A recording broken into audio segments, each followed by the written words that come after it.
ingin menerangkan macam mana untuk kita kira cukai pendapatan yang perlu dibayar. Okey, di sini cikgu tulis formula pendapatan bercukai yang perlu dibayar kepada LHDN.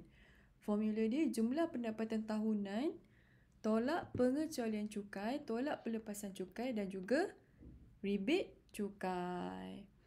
Okey, pengecualian cukai. Apa maksud pengecualian cukai? Perbelanjaan peribadi dalam bentuk hadiah, derma dan sumbangan kepada kerajaan atau pelbagai organisasi.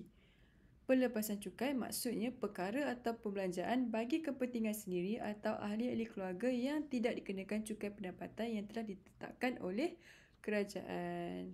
Dan juga rebate cukai ada dua. Yang pertama, individu akan mendapat RM400 jika pendapatan bercukainya tidak melebihi RM35,000 dan tertakluk kepada perubahan semasa. Kena baca soalan betul-betul. Okey, dan ini buat masa sekarang. Okey, kalau dalam buku teks, dia ada tulis ni. Okey. Kalau untuk buku teks, murid-murid boleh rujuk buku teks tingkatan 5, muka surat 106 mengenai rebate cukai. Dan rebate yang kedua jika individu tersebut membayar zakat. Dan ini dibayar oleh Muslim. Okey, contoh soalan. Encik Ahmad mempunyai jumlah pendapatan tahunan. Jumlah pendapatan tahunan maksudnya daripada Januari sehinggalah Disember untuk 1 tahun. Ni jumlah pendapatan dia. RM60,000 pada tahun 2020. Beliau telah mendermakan RM300 kepada sebuah badan kebajikan yang diluluskan oleh kerajaan. Beliau telah mendapat pelepasan cukai sebanyak RM25,000. Beliau juga membayar zakat berjumlah RM100. Hitung cukai pendapatan yang perlu dibayar oleh Encik Ahmad bagi tahun tersebut dengan mengambil kira rebate cukai sekiranya beliau layak menerimanya. Okey, penyelesaian yang pertama kita perlu kena pasti jumlah pendapatan tahunan. Macam formula yang cikgu tulis, kena buat yang dalam bracket ni dulu. Okey.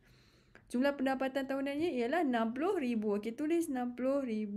Lepas tu tolak dengan pengecualian cukai. Pengecualian cukai sebab dia derma. Dia derma berapa? RM300. Okey, tolak 300 dan tolak pelepasan cukai iaitu RM25,000. Kadang-kadang dalam soalan untuk pelepasan cukai dia akan bagi jadual.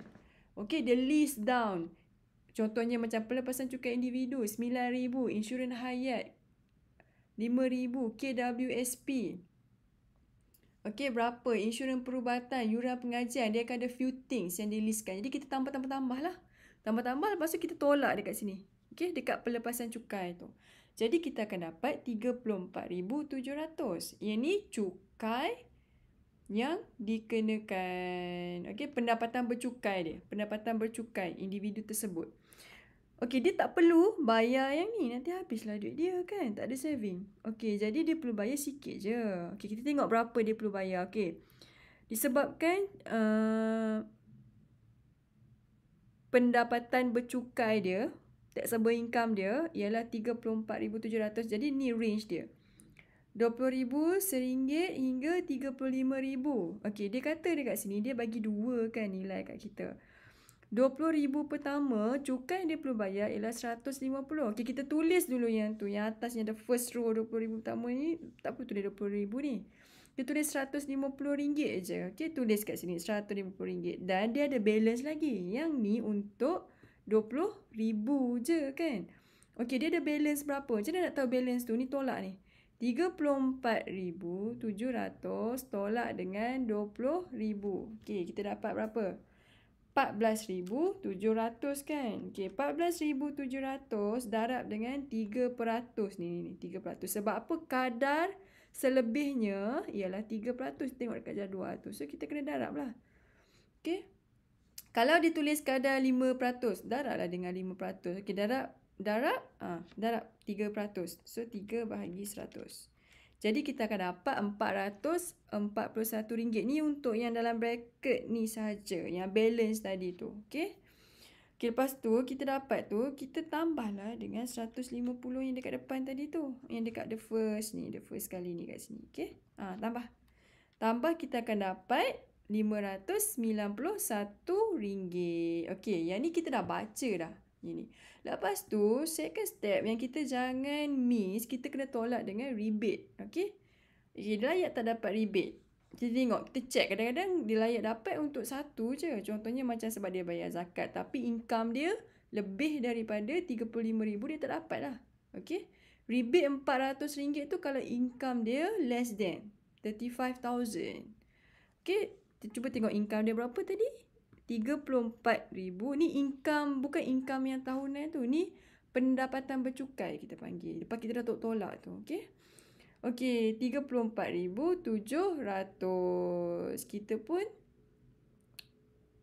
tengok di sini, dia dapat rebate cukai tu.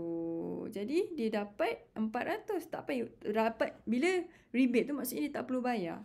Okey, tolak lagi 400. Lepas tu, yang kedua, rebate yang kedua ialah bayaran zakat. Ya, dia bayar zakat sebab dia baik. Bagus dia. Okey, dia bayar RM100. Tolak lagi RM100. Jadi, bila kita dah tolak, okey, dia kena bayar RM91 je. Kena bayar kepada LHDN. Okey. Jadi, inilah pengiraannya. Jadi, sebenarnya, cukai pendapatan yang perlu dibayar hanyalah RM91.